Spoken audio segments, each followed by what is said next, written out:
Alors un style, c'est quoi?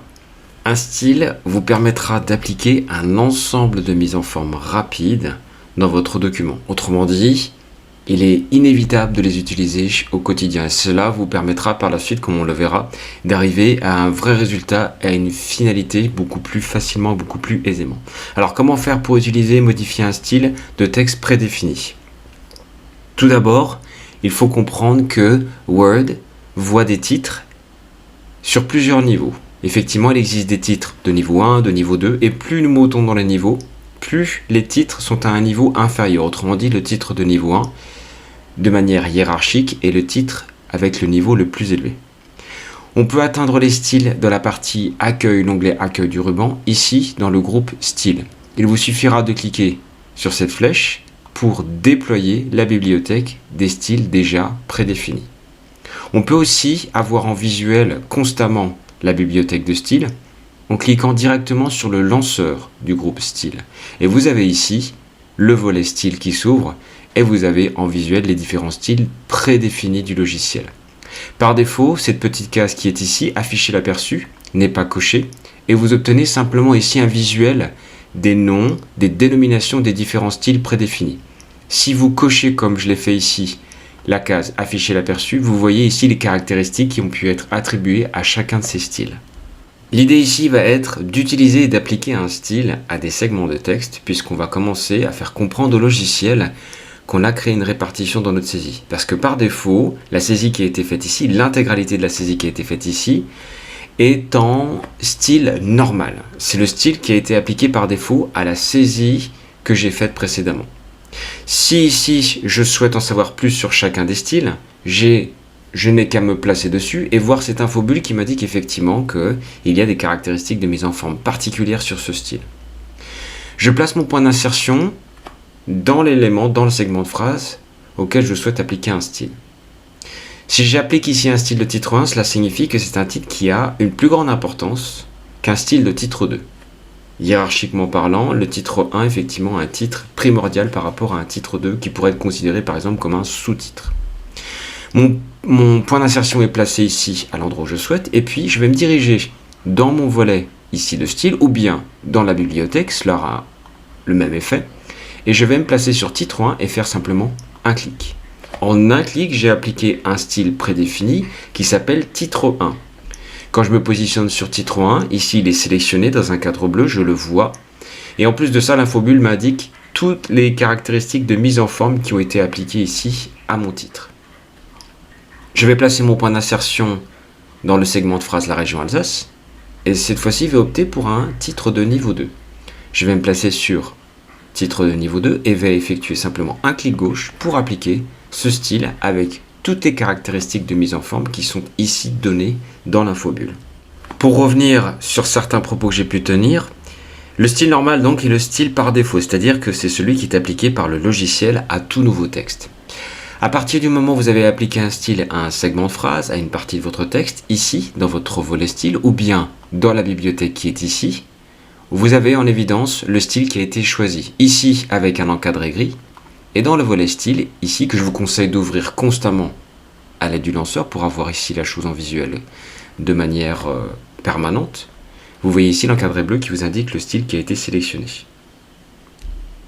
Pour utiliser un style et pouvoir l'appliquer à une partie de votre texte, il n'est pas utile ici de sélectionner l'élément ou la phrase en entier. Il suffit simplement de placer votre point d'insertion à l'endroit voulu et ensuite aller cliquer sur le style que vous souhaitez appliquer. Une fois le style appliqué, vous voyez ici cette petite icône qui s'affiche, cette espèce de petit triangle à la gauche de l'élément sur lequel vous avez appliqué un style. Ce petit symbole a une véritable utilité. Il va vous permettre de réduire, de masquer le texte qui se trouve en dessous, par exemple ici, de mon titre de niveau 1, l'entreprise dans son environnement. Il me suffira simplement de cliquer dessus pour pouvoir effectivement cacher, masquer, réduire le texte qui se trouve juste en dessous. Si je désire à nouveau développer ici mon titre et le contenu qui s'y trouve, il me suffira simplement de recliquer sur cette petite icône. Je vais appliquer à nouveau un style de titre 1 à une autre partie de mon texte et un style de titre 2 à une autre partie de mon texte. Je vais descendre, me rendre un tout petit peu plus loin et ici, Par exemple, sur cette page-là, le département du Haut-Rhin sera un style de titre 2. Je me place sur titre 2, je clique et le style est automatiquement appliqué. Je retrouve au survol ici de mon titre de niveau 2 cette petite icône qui me permet, lorsque je clique dessus, de réduire le contenu ici de cette partie-là. Je reclique dessus pour pouvoir le développer. Et puis ici, je me retrouve avec un autre titre qui va être un titre de niveau 2 que je vais à nouveau sélectionner. L'idée maintenant, c'est que le résultat final, visuellement parlant, c'est-à-dire les caractéristiques de mise en forme de mon titre de niveau 2, de mes titres de niveau 2, ne me plaît pas forcément. Je souhaite modifier certaines choses, la couleur, la police de caractère, etc. Comment faire? Plusieurs possibilités. La première, ici dans mon volet style, est de me placer simplement sur le style qui est encadré en bleu, puisque c'est le style qui a été sélectionné ici pour mon segment de texte, et soit d'effectuer un clic droit dessus, et de me diriger vers modifier. Ou bien de cliquer ici sur cette petite flèche qui se dirige vers le bas, qui est associée au titre de niveau 2, et puis lui demander de modifier. Je vais me retrouver ici avec une boîte de dialogue qui va me permettre effectivement de modifier les caractéristiques de mise en forme prédéfinies pour ce style de niveau 2. J'ai ici le nom, titre 2, que je ne vais pas modifier. Et en revanche, j'ai ici déjà une première partie avec une fenêtre aperçue qui me montre en direct les changements qui vont s'opérer. Je peux, par exemple, changer la police de caractère. Je peux changer sa taille, ses caractéristiques, gras, italique. Et puis, je peux changer la couleur. C'est ce que je vais faire. Je vais modifier la couleur. Et ici, en direct, le changement s'est opéré. Je peux choisir un retrait, sachant que c'est un style de titre 2, de niveau 2. C'est un niveau inférieur par rapport au niveau 1.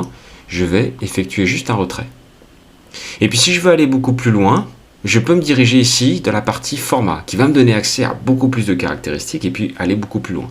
Je vous engage à aller regarder, il y a énormément de choses, et je vais simplement vous montrer par exemple quelque chose qui m'a fréquemment été demandé, qui est l'idée de ce titre. J'aimerais pouvoir ici créer un soulignement qui se dirige du début de mon titre de style 1 ou de style 2 pour aller jusqu'à la marge de droite. Je vais me diriger dans la partie bordure ici, et je vais opter pour une bordure, par exemple, continue, avec une couleur identique à mon texte, et puis avec une épaisseur, par exemple, d'1,5 point. Je vais opter ici avec le bouton pour une bordure inférieure, appliquer au paragraphe oui, OK, et voilà le résultat. Voilà ce que j'obtiens. Je vais simplement ici, par exemple, valider avec OK.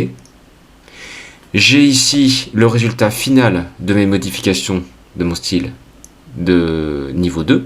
Et j'ai aussi, dans mon volet style ici, la modification directe. Je vois effectivement l'aperçu, la couleur, le soulignement, avec la bordure inférieure, et le retrait qui a été opéré. Je peux constater les mêmes changements et les mêmes modifications dans la bibliothèque qui est là-haut, effectivement, ici. J'avais d'autres éléments de texte auxquels j'avais appliqué le style de titre 2. Puisque j'ai modifié un seul, ici, élément qui portait cet intitulé-là, tous les autres ont été automatiquement modifiés. Si je continue ici et je poursuis dans mon document, les autres qui portaient l'étiquette de style titre 2 ont subi, entre guillemets, les changements que j'ai opérés sur ce style-là. Celui-ci, ainsi que celui-ci. En clair, à partir du moment où vous effectuez une ou plusieurs modifications sur un style choisi, un style prédéfini, dans ces cas-là, tous les textes qui utilisent ce style sont modifiés et automatiquement mis à jour. Si je fais un nouveau changement ici sur mon style de titre 2, je fais un clic droit, je demande de modifier. Je vais par exemple modifier la police de caractère et opter pour Arial.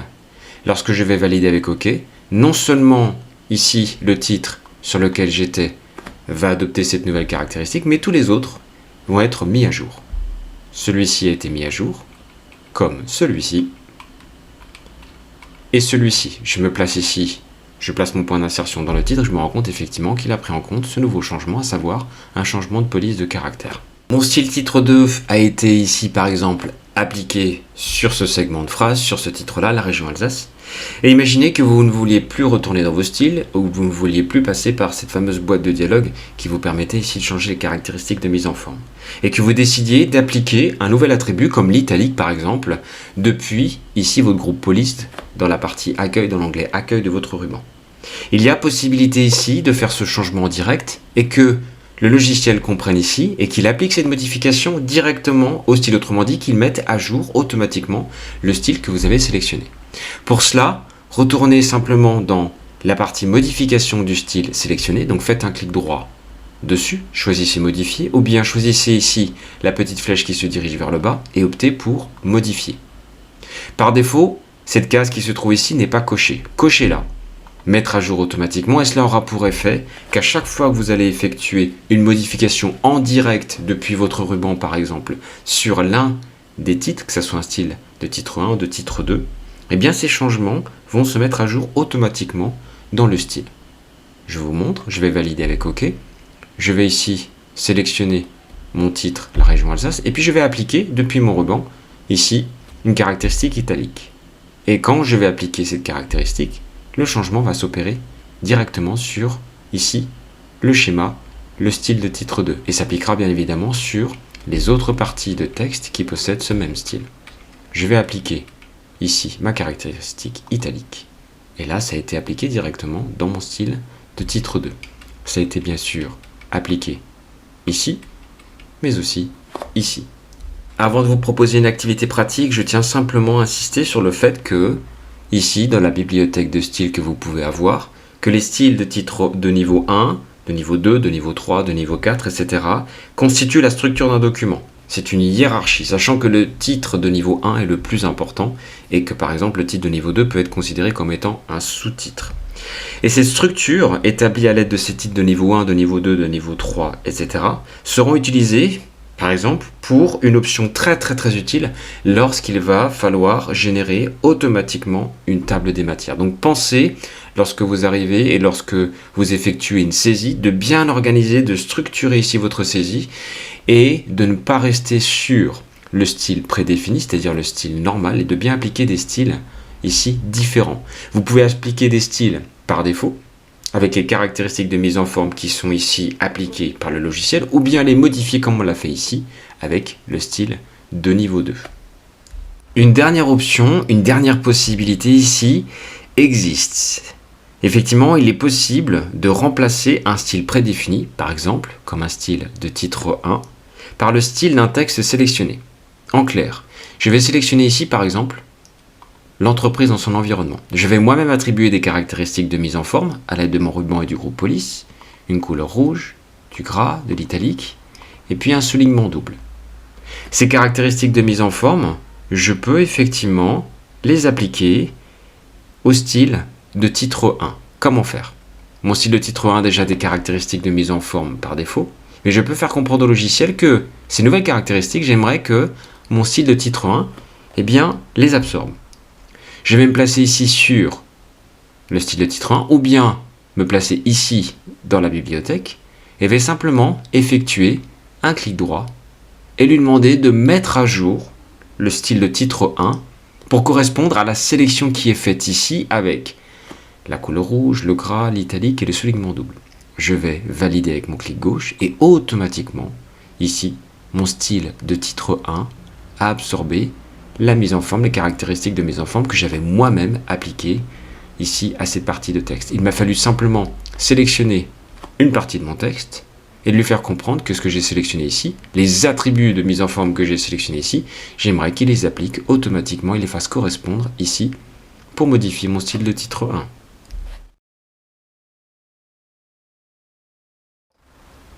Il est tout à fait possible de créer un nouveau style, un style qui nous est propre, et de l'utiliser comme pour les styles prédéfinis proposés par Word par la suite. On le trouvera donc dans notre volet style ou bien dans notre bibliothèque qui est là-haut. Alors comment créer un nouveau style? Si je pars de ma bibliothèque et que je la déploie, j'ai la possibilité de créer un style ici avec cette icône, avec ce A auquel on a associé un plus.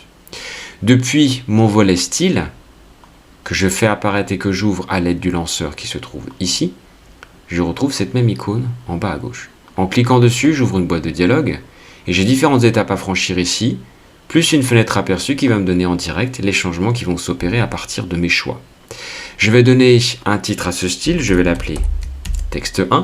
Le type de style par défaut est paragraphe, ça s'applique aussi bien évidemment au caractère, je vais le laisser tel quel. Et puis on peut créer un style basé sur un style déjà existant. Je vais rester par défaut sur le style normale, aucune caractéristique particulière, du moins une police de caractère et une taille, mais rien de plus. Et je vais par exemple ici opter pour un changement de police de caractère, de taille de police de caractère, et puis je vais mettre le tout en gras et je vais simplement changer de couleur. Je vais opter par exemple pour le bleu.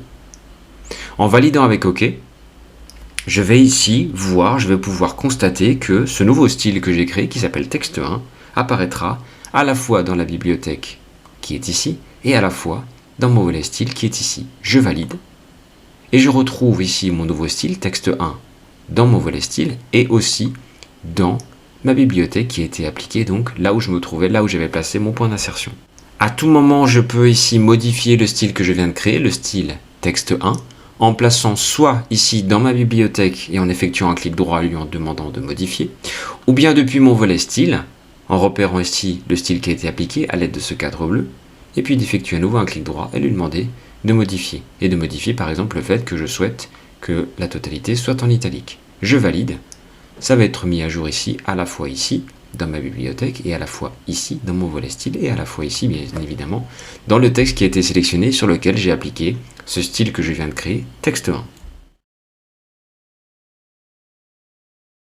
Nous avons travaillé sur les styles de titres, mais il est possible aussi de travailler sur les styles de liste. Effectivement, comme pour les styles de texte prédéfinis, Word propose des styles de liste possédant une mise en forme spécifique. Il est possible, effectivement, il nous offre la possibilité de créer nous-mêmes nos propres styles de liste.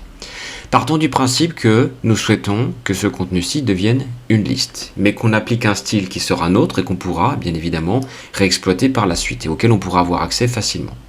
Pour cela, je vais me diriger dans le groupe paragraphe de mon ruban, dans l'onglet accueil, et vais opter pour cette icône qui s'intitule liste à plusieurs niveaux. La fenêtre s'ouvre et je vais opter pour définir un nouveau style de liste. Ici, une boîte de dialogue qui va me permettre de passer en revue différentes caractéristiques qui vont s'appliquer ici, dans ma fenêtre aperçue, sur les différents niveaux de ma liste. Effectivement, le niveau 1, comme on peut le voir ici, le premier niveau, est le niveau de manière hiérarchique le plus important. Lorsqu'on passe à un niveau inférieur, on incrémente, deuxième niveau, troisième niveau, quatrième niveau, etc. Je vais déjà modifier le nom, me l'approprier, je vais l'appeler liste perso. Toutes les caractéristiques de mise en forme que l'on va modifier, que l'on va choisir, vont s'appliquer ici niveau par niveau et vont s'appliquer au niveau qui est actuellement sélectionné, à savoir ici par exemple le premier niveau. Pour le premier niveau par exemple, je vais simplement le mettre en gras. Je vais opter maintenant pour mon deuxième niveau. Les caractéristiques de mise en forme que je vais choisir vont s'appliquer simplement sur le deuxième niveau et je vais opter ici par exemple pour un changement de police de caractère et un changement de couleur, par exemple le bleu. Je vais passer au troisième niveau et au troisième niveau je vais simplement modifier ici la puce. Cette puce ne me plaît pas, je vais opter pour autre chose. Je vais cliquer sur cette icône et puis je me retrouve ici avec mes caractères spéciaux, avec une police particulière, Windings, qui est l'une des polices de caractère par défaut qu'il faut utiliser lorsqu'il s'agit d'insérer des symboles et des caractères spéciaux. Je vais choisir un symbole et je vais opter par exemple pour celui-ci. Pour l'insérer, c'est tout simple, il suffit simplement de double-cliquer dessus. Il a été inséré, je le vois. Ici aussi, c'est renseigné, effectivement, puce, cercle plein. Et ici, l'aperçu de ce que donne cette puce. Je vais effectuer simplement un retrait supplémentaire vers la droite. Il a été retiré davantage. Et je vais simplement, ici, appliquer mes caractéristiques et ma création de liste perso avec OK. Les caractéristiques ont été appliquées. Dans ma liste ici, on a des niveaux similaires. Niveau 1. Si jamais je veux passer ici, par exemple, cette partie sur un niveau 2, il me suffira simplement d'appuyer sur la touche tabulation. J'avais choisi pour le niveau 2 ces caractéristiques de mise en forme. Si celui-ci, par exemple, est un niveau 3, donc est un élément que je vais placer un troisième niveau dans ma liste, dans ces cas-là, j'appliquerai une première tabulation et une deuxième tabulation pour arriver effectivement à ce niveau 3. Maintenant, si je souhaite appliquer ce style que je viens de créer, ce style de liste que je viens de créer à d'autres éléments dans le reste de mon document, il suffira simplement que je me rende à nouveau dans le groupe paragraphe, ici l'onglet accueil de mon ruban, et puis je vais retrouver ici, dans style de liste, le style que je viens ici de créer et auquel je peux accéder quand je souhaite. Si je souhaite le modifier, pas de problème. Ici, il me suffira simplement d'effectuer un clic droit dessus et de lui dire « Modifier ». Et je retrouverai ici ma boîte de dialogue avec mes différentes caractéristiques appliquées précédemment et je peux à tout moment les modifier et valider ces changements avec OK. Une deuxième possibilité pour créer un nouveau style de liste est d'ouvrir ici votre lanceur du groupe style, d'accéder à votre volet style et de cliquer sur cette icône qui vous permet de créer un nouveau style. Vous vous retrouvez face à cette boîte de dialogue et dans le type de style ici, vous optez pour liste et on se retrouve face à la même boîte de dialogue que tout à l'heure avec les différentes caractéristiques que l'on peut appliquer à un style qui deviendra un style de liste qui deviendra propre et personnalisé. En validant avec OK, une fois vos choix faits, votre style de liste sera bien évidemment présent ici et vous pourrez y accéder à tout moment. Il vous suffira simplement de cliquer dessus pour l'appliquer sur les éléments sélectionnés de votre texte. Je désire maintenant me séparer du style de titre 1 que j'ai appliqué sur l'entreprise dans son environnement, comme c'est indiqué ici dans le volet style, puisque c'est encadré en bleu, ou bien dans la bibliothèque ici, c'est encadré en gris et mis en surbrillance. Et ici de savoir ce style-là, parce que je ne me souviens plus, je n'ai pas travaillé sur ce document depuis très longtemps, s'il a été appliqué à d'autres éléments de texte dans l'intégralité de ma saisie ici qui comporte, comme vous pouvez le voir, 19 pages. Pour cela, il me suffit simplement de placer mon point d'insertion à l'intérieur du titre sélectionné, pas besoin de le sélectionner. Et ici, par exemple, dans mon volet style, le style de titre 1 est encadré, c'est celui qui a été sélectionné, et d'effectuer un clic droit dessus. Et en effectuant un clic droit dessus, j'ai ici sélectionné toutes les occurrences, total 7. Ce chiffre correspond ici au nombre de titres qui portent le style de titre 1, et en l'occurrence, j'en ai 7. Si je fais ici sélectionner toutes les occurrences, automatiquement, le logiciel va me sélectionner les 7 titres qui portent le style de titre 1. Et à partir de là, je pourrais effectivement appliquer ici une nouvelle caractéristique qui pourrait être l'italique. L'italique n'a pas été appliqué sur mon style, pas de panique. Je pourrais ici faire un clic droit et lui dire simplement de mettre à jour le titre 1 pour correspondre à la sélection qui est faite ici, c'est-à-dire avec cette nouvelle caractéristique qui est l'italique. Ici, l'italique a été appliquée, a été mise à jour.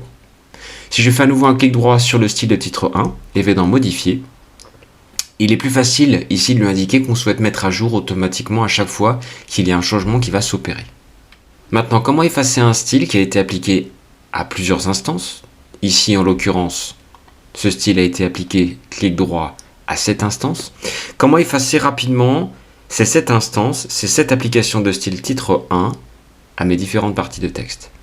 J'ai effectué un clic droit sur le style qui a été ici appliqué sur ma partie de texte. J'aurais pu cliquer sur cette petite flèche qui pointe vers le bas et je lui demande simplement d'effacer la mise en forme des instances au nombre de 7. Et lorsque je vais cliquer dessus, le style de titre 1 ne sera plus appliqué à ces 7 parties de mon texte qui est ici. Et on revient donc par défaut au style appliqué à tout texte que l'on rédige dans Word, sans appliquer aucun style, qui est le style normal. Je souhaiterais ici intégrer un style, utiliser un style déjà existant, mais que je ne trouve pas dans mon document actuellement ouvert. Effectivement, je sais que ce style existe, mais il existe dans un autre document. Alors c'est une drôle de gymnastique. Est-ce qu'il est possible que le logiciel puisse me permettre d'importer un style existant, mais qui n'appartient pas à ce document-là, mais à un document autre? Eh bien la réponse est oui. Dans mon volet style qui est ici, que j'ai ouvert à l'aide de mon lanceur qui se trouve là, dans le groupe style, je peux cliquer sur cette petite icône-ci qui va me permettre de gérer les styles. Je souhaite, dans cette situation actuelle, modifier mon style 1, mais je ne souhaite pas le modifier, je souhaite importer un style de titre qui existe déjà, pour pouvoir écraser celui-ci et adopter ce style qui m'intéresse, mais qui appartient à un autre document. Je vais donc cliquer ici et je vais lui demander de gérer les styles. Tout en bas à gauche, ici, je vais choisir Importer et exporter. S'ouvre devant moi une fenêtre qui s'appelle Organiser et qui affiche deux parties distinctes, une partie gauche et une partie droite. La partie à gauche, ici, c'est mon document actuellement ouvert, avec à l'intérieur ici une liste de tous les styles qui sont appliqués, qui sont présents dans ce document. À droite ici, je retrouve un document qui l'intitule normal.dot, qui est par défaut le document qui s'affiche ici dans cette seconde fenêtre, qui contient tous les styles de base proposés par Word. Première étape, je vais fermer ce fichier-là, puisque l'idée c'est que j'aille chercher un fichier qui m'appartient dans mon ordinateur. Je vais donc cliquer sur ouvrir le fichier, et par défaut je me retrouve ici dans un dossier temporaire de mon ordinateur, dans lequel je vais trouver différents fichiers de modèles de style qui appartiennent à Word. Moi je vais me diriger ici dans mon arborescence et puis choisir un endroit, sélectionner, parcourir un dossier dans lequel je sais que ce document qui possède un style particulier, un style de titre particulier, se trouve à tel endroit. Je vais opter pour ce dossier-là. Problème, je ne vois pas mon document. Pourquoi? Ici, dans le sélecteur de fichiers qui est là, je suis sur les modèles. Ce n'est pas un modèle, c'est un document Word par défaut. Je vais cliquer ici et lui demander tous les documents Word. Je retrouve mon document qui est là, le voici. Je peux double-cliquer dessus pour le sélectionner ou bien faire un clic dessus pour le sélectionner et lui demander d'ouvrir. Je me retrouve ici dans ma fenêtre organisée avec une partie gauche, mon rapport de stage, le document actuellement ouvert avec tous les styles qui lui sont propres et mon document rapport universitaire que je viens de sélectionner. Et à l'intérieur, ici, de ce document-là, j'ai le style de titre 1 qui m'intéresse. Je le sélectionne et je veux l'importer ici dans mon document qui est actuellement ouvert. Il va simplement suffire ici de faire copier. Copier signifie importer avec cette flèche qui va vers la gauche. Je vais vers la gauche, j'importe. Je copie ce style. Le style de titre 1 existe déjà ici dans mon volet style, dans mon document actuellement ouvert. Si je mets oui, il va l'écraser et donc donner la priorité à ce nouveau style de titre 1. Je vais valider et dire oui. Quand je vais ici valider et fermer l'import de ce style de titre 1, je vais pouvoir ici le constater à la fois dans mon volet style et à la fois dans ma bibliothèque. Je vais fermer et je vais constater que mon style de titre 1 est présent ici. Le voilà. Le voici, c'est celui que je cherchais. Ce qui veut dire que maintenant, il a été automatiquement appliqué puisque le style de titre 1 précédent n'existe plus. Il a été écrasé par ce nouveau style qui appartenait à un autre document et il l'a appliqué partout. Il est accessible dans mon volet style comme il est accessible ici dans la partie bibliothèque.